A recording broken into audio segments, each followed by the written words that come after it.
أعوذ بالله السميع العليم من الشيطان الرجيم. بسم الله الرحمن الرحيم. الحمد لله والصلاة والسلام على رسول الله وعلى آله وأصحابه ومن تبعه ولا. Assalamualaikum warahmatullahi wabarakatuh. Yang kita muliakan saudara muslimin sekalian, yang kita hormati Tuan Haji Muhammad Sabu, Pengerusi Parti Amanah Negara, Fadil Ustaz Hasanuddin, Timbalan Naib Pengerusi beliau, yang kita hormati Datuk Raja Kamalul Bahrain, Pengerusi Parti Amanah Negara Terengganu, yang kita hormati Saudara Haji Abdul Rahman Yusuf, Ketua Cabang PKR Sungun, dan Haji Azan Ismail, Pengerusi PKR Terengganu, Tuan Haji Ruslan, Tuan Haji Abdul Aziz, pimpinan para asatidzah, hadirin sekalian yang kita hormati sekalian. Pertama sekalian, saya terpaksa mengikut Jun, sahabat kita yang dari awal. Kalau tidak, berkaitan dengan hidup. Kita semuanya maklum bahawa dunia ini terjadi dan berlaku, peristiwanya ditentukan oleh Allah Azza wa Jalla. Tidak ada siapa menyangka bahawa Parti Amanah Negara ini akan wujud. Waktu saya datang di sini dalam istimewa ulama baru ini, saya tak tergambar. Tetapi Allah Subhanahu wa Ta'ala telah mentakdirkan parti ini telah wujud, dan dengan segala sebab-sebab yang tak perlu kita sebut dan telah disebutkan tadi. Dan ini membayangkan bahawa Allah Subhanahu wa Ta'ala mencabar kita dengan suatu peristiwa baru, di mana kita akan mendapat semangat baru, kumpulan baru yang selaras dengan Islam, yang ini dibenarkan menurut kajian mutakhir dalam konteks Nazariyah Siyasiyah Islamiyah Hadithah, teori politik Islam baru di seluruh dunia kita kaji. Mereka memang memberi ruang untuk umat Islam bergerak untuk menegakkan Islam, walaupun dalam parti yang berbeza, tetapi dengan syarat-syarat tawabit yang tertentu. Saudara sekalian, kalau dia adalah ketentuan Allah, kata Allah, maka kita harus menerimanya dengan jiwa besar. Tidak tahu tuan-tuan baca surah Al-Kahfi hari ini, hari Jumaat. Tuan-tuan melihat bagaimana cerita yang ditampilkan di situ tentang Nabi Musa dengan Khidir. Bagaimana Musa tidak mampu untuk menahan kemarahannya terhadap tindakan yang merupakan arahan Allah Azza wa Jalla. Dan ini semua menunjukkan bahawa dalam apa jua ketentuan kata Allah, kita harus menerimanya dengan bersedia, dengan reda, dan dengan jiwa besar, dan dengan semangat yang besar, dan semangat persaudaraan yang tidak diputuskan kerana berlainan wajah. Haram kita memutuskan ukhuwah, lebih-lebih lagi dengan sahabat-sahabat yang berjuang berpuluh tahun. Saya lama juga lah di dalam PAS, dan saya lihat Saudara Mak Sabu daripada peringkat universiti lagi, peringkat ITM lagi, beliau telah berdemo, dan beliau adalah tokoh gerakan Islam kes ITM dulu. Dan sampai sekarang tiba-tiba pengalaman dan kehebatan mereka dalam mengatur dan menguruskan kejayaan perjuangan Islam lihat sebagai nanah, nani, dan duri-duri yang paling saya sangat-sangat tidak baca. Saya terharu bila melihat saudara Dr. Hatta memikul beg-beg rakyat yang ditenggelami air di kawasan beliau di Kelantan. Allah Akbar. Benda hari lepas setahun. Kalau ada kelemahan-kelemahan kemanusiaan sebanyak itu, paling saya bukan alasan untuk menolak dan menepikan pengalaman yang telah beliau sebutkan sejak zaman Syekh Fadlul. Hari ini Allah Subhanahu Wa Taala telah mewujudkan dua kumpulan Islam, walaupun yang akhir ini tak dibenarkan nama Islam.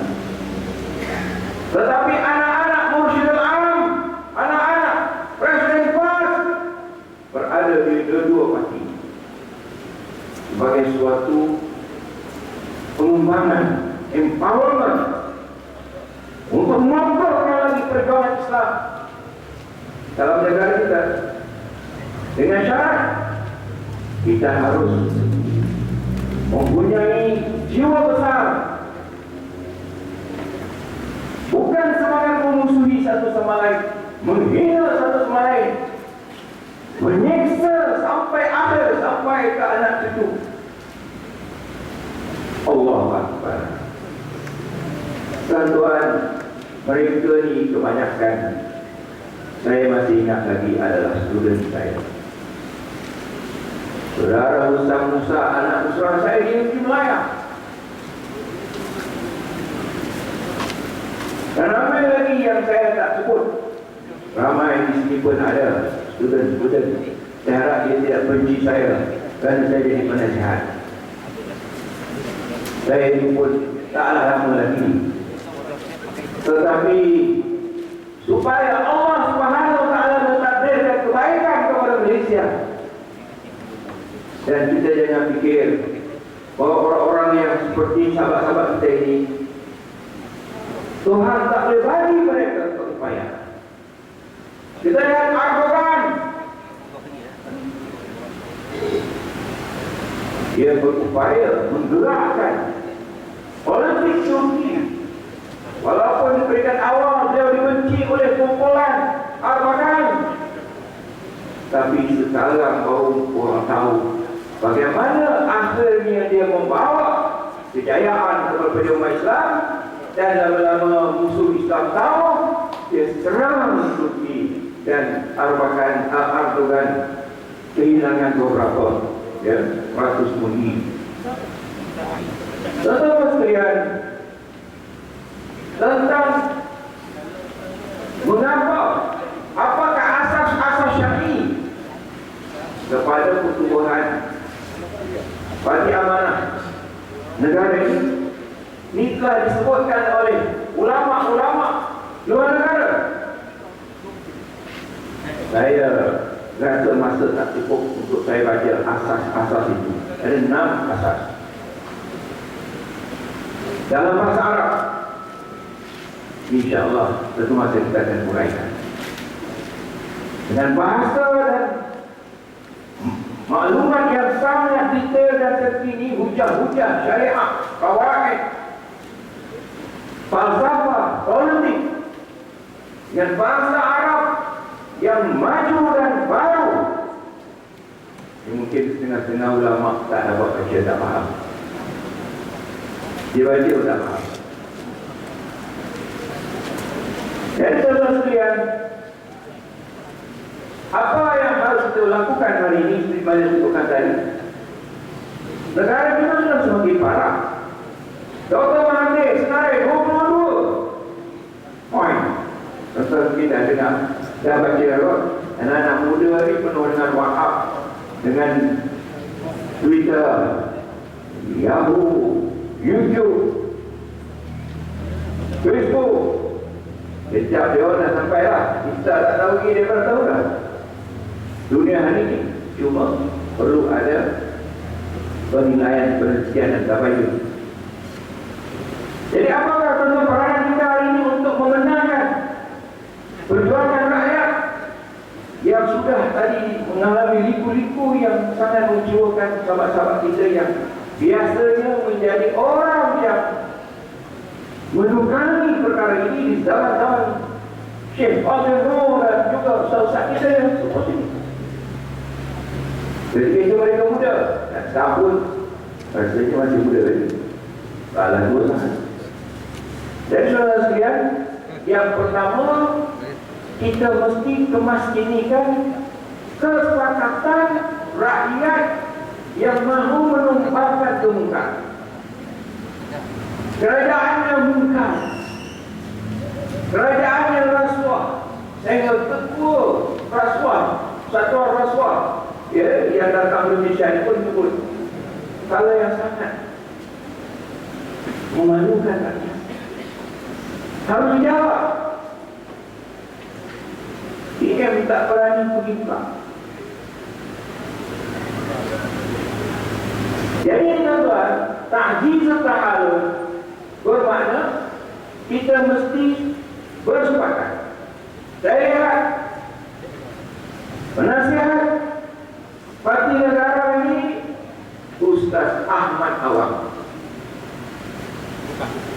Timbalan Presiden Persatuan Ulama Sedunia Cawangan Malaysia. Timbalannya saya pengurusi dia naik. Beliau Presiden Persatuan Ulama 17 tahun, 11 atau 10 tahun lebih tua daripada saya, dengan pengalaman yang banyak. Saya yakin kematangan itu wujud pada beliau. Beliau adalah ketua pelajar-pelajar Islam di peringkat awal, ketua Persatuan Melayu di Republik Arab Mesir bersama Syekh Fadil Nur ketika saya sampai sana sebagai student. Sampai sekarang pernah bertanding dan berdebat dengan Dr. Mahathir, mempunyai pengalaman yang sangat banyak. InsyaAllah dengan anak-anak awam ini kita boleh menyatukan. Betul-betul? Dua-dua anak awam. InsyaAllah. Dan yang keduanya, tuan-tuan, untuk menumbuhkan tren untuk tahaluk tadi, parti baru ini mesti diperkokoh, diperkemaskan dari segi infrastruktur dia, dari segi kebangkitan dia, dari segi popularity, dari segi gerak kerja, dari segi pemikiran-pemikiran yang panas, yang baru, yang modern, yang fresh, yang terkini, dengan komitmen dan empowerment ataupun kaitannya dengan gerakan-gerakan Islam antara bangsa. InsyaAllah dia akan membentuk suatu kejayaan bagi rakyat dengan syarat sahabat-sahabat lama kita menerima dengan penuh hati terbuka. Ketua Persatuan Ulama, Ketua Ulama PAS sekarang Profesor Dr. Mahfuz adalah naib Presiden Persatuan Ulama Malaysia di bawah Ustaz Ahmad Awang berpuluh tahun yang silam. Naib itu saya fikir antara naib dengan Presiden Ulama boleh membuat suatu lonjakan untuk kebangkitan gerakan rakyat yang menumbangkan ketidakadilan, kezaliman, kebobrokan di mana yang Nabi uraikan. Matlamat membetulkan baik, membersihkan pilihan raya, SPR, Badan Pencegah Rasuah dan macam-macam lagi yang tuan-tuan telah lebih arif dan saya tak perlu jelas. Yang ketiga, tuan-tuan, peranan kita adalah islah. Membuat islah dalam diri kita. Kita nak betulkan diri kita yang mana masih kurang. Kalau kita fikir yang kurang ni hanya yang keluar je dunia jahat, yang dalam tak ada semua hebat betul. Kalau betul hebat, kenapa boleh keluar? Betul tak? Tapi tak apalah. Yang tak sudah. Beri ruang mereka bergerak. Jangan tuduh yang melakukan. Jangan beri hukum yang tak elok.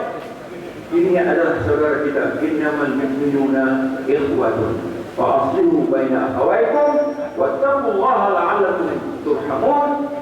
Sesungguhnya orang mukmin itu bersaudara. Itu sahabat-sahabat kita ni seminggu atau sebulan sebelum ini adalah ketua kita. Mengapa hari ini kita maki sumpah? Astagfirullahaladzim. Tuan-tuan, kalau begini kita tak ada kemahiran mengurus perbezaan, konflik, dan tak ada kemahiran. Kita tak ada kemahiran mengurus perbezaan, suasana semakin hancur dan parah. Bukan salah Tuhan, diri kita tak berubah. Kita tak baca kitab-kitab baru, kita hanya baca Hasan al-Banna, Ketiyakan, Syekh Kutub. Orang dah ke depan dengan rujukan-rujukan yang terkini. Ulama-ulama tahu macam-macam tulis, termasuk Syekh Yusuf Qaradawi. Tahulah kita boleh dirujuk tidak sabar. Tapi dalam hal-hal yang hal-hal politik, dalam hal sentiasa berubah, literature bacaan kita, tarbiyah kita mesti merujuk kepada tulisan-tulisan ulama masa kini. Mereka yang memang alim, profesor, yang botak ke tak botak, tak kisah. Baca buku dan faham. Seperti buku atau tulisan Dr. Fatih Abdullah Abdul Salam mengenai At-Ta'addudiyah Siyasiyah wal Hizbiyah di manzur Islami.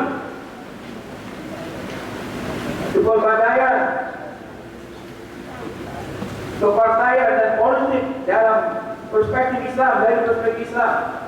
Doktor mungkin dari Sudan, urai dengan hebat, detail dengan bahasa Arab tinggi, dengan filosofikalnya. Bacalah. Inilah takdir Tuhan kepada kita. Tuhan nak memberi kita ruang lagi. Al-amru idza dhaqa tasa', kaidah syar'iyyah, kaidah siasat syar'iyyah atau kaidah syarak, qawaid syar'iyyah. Al-amru idza dhaqa tasa'.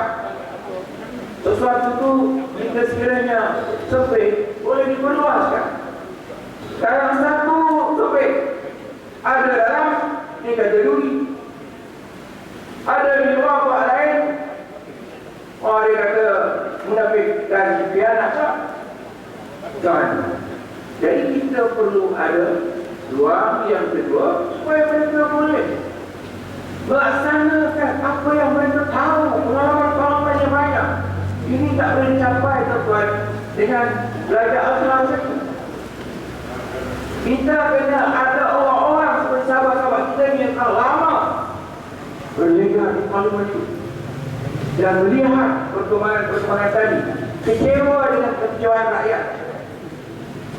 Jadi saya yakin, tuan-tuan, sahabat-sahabat kita yang ada memimpin ini, orang yang bergenerasi muda, yang akan mempunyai semangat muda, dan insya Allah terbuka jiwa besar untuk tidak memusuhi orang yang berbeza pendapat. Berbeza banyak. Kita disebutkan dalam tulisan Syekh atau Doktor itu panjang bahasanya, tak sempat kita urai malam ini. Yang ketiga, yang keempat, bukan. Kalau yang ketiga kita katakan Islam tadi, membetulkan balik apa yang tak tarbiyah kita, ya, dan sebagainya. Yang keempat adalah tajdid. Kita nak memperbaharui segala-galanya dari segi tekniknya, dari segi kaedah penyampaiannya, kaedah berhubung dengan orangnya, kemesraan pada rakyatnya yang baru. Kerana generasi sekarang sudah mula lahir dengan situasi baru, dengan semangat-semangat daya baru, kemahiran baru. Kita perlu tajdid. Apakah maksud tajdid? Inilah tuan-tuan boleh memberi ruang, boleh memberi impact kepada pengukuhan prasarana ataupun segala persyaratan yang memungkinkan rakyat akhirnya berjaya mendapat apa yang mereka cita-citakan daripada kemerdekaan yang penuh, mana yang telah diuraikan. Merdeka dari segi semangat, dari segi pemikiran, dari segi politik, dari segi ekonomi, dari segi budaya, bahkan merdeka daripada siksa neraka, insya-Allah. Tuan-tuan dan puan sekalian, kita harap pagi ini akan disebutkan seperti firman Allah SWT, di awal fitrah ila kahfi wa qalu rabbana atina min ladunka rahmatan wa hayyi lana min amrina rasyada. Apabila pemuda-pemuda tersebut pergi menyamatkan diri dalam gua, wa qalu, mereka berkata, hai Tuhan, berikanlah kami rahmat daripada sisi-Mu dan berikanlah kami rationality, kebijaksanaan dalam semua urusan ini. Jadi di sini tuan-tuan sekalian, saya yakin dengan kaitan hubungan sahabat-sahabat kita ini dengan pimpinan luar negara, mana yang kita tahu tidak ada gerakan-gerakan di luar negara yang juga melihat apa yang sedang berlaku di Malaysia hari ini, dan mereka juga sama-sama cuba mencari penyelesaian dalam soal talak dan sebagainya ini, supaya warga negara Malaysia dan rakyat Malaysia lebih sejahtera dari segi rumah tangga mereka, tidak dilibatkan dalam gerakan politik dalam masyarakat mana di hari ini, dan itu lebih akan menyejahterakan keluarga mereka. Dan sebab itu mereka memberikan penyelesaian kepada ta'lim adalah dengan cara bahawa itu adalah suatu perkara yang bersifat administratif yang dibuat untuk masuk pilihan raya dan bukan suatu usaha untuk berisyarat. Sebab itu, itulah pandangan ulama, kebanyakan ulama muasir, contemporary, termasuk Syekh Al-Razawi. Bahkan ada banyak badan-badan ataupun pejabat-pejabat agama di negara-negara Arab yang mengambil pegangan seperti ini demi menghormati dan menjaga maslahah keluarga. Jadi tuan-tuan sekalian, saya minta maaf kerana kami masih panjang. Saya harap tuan-tuan dapat memberi roh dan keyakinan kepada masyarakat yang lain, bersama-sama yang lain, bahawa bersama kita juga adalah ulama antarabangsa yang juga bersama dengan PAS, dan kita semua adalah keluarga, dan tak ada masalah. InsyaAllah ulama-ulama ini akan cuba merapatkan kembali dan mengurangkan krisis antara kita. Wabillahi taufiq. Wassalamualaikum warahmatullahi wabarakatuh.